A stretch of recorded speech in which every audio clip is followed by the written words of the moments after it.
So today we'll be busting another myth that involves solar panels. A common question that we get is, will solar panels put a lien on my home? And while there is some truth to this, it's not in the way that you would expect. So first of all, you own your home. You make the payments on your home, so therefore no one can put a lien on it.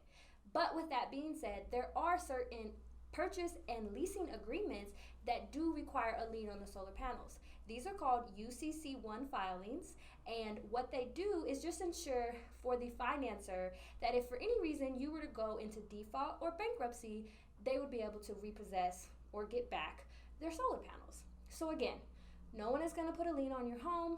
It just involves the solar panels. And with that being said, when you go solar, you also can sell your home. That's another question that we sometimes get is, oh, if I go solar, I can't sell my home. Completely untrue. You actually have 3 options when you go solar of ways that you can sell your home. One is to pay off the solar panels completely. Another would be to sell your home for the price that you need to pay off the solar panels. And the final option, which is one that I personally like, take your solar panels with you to your new home.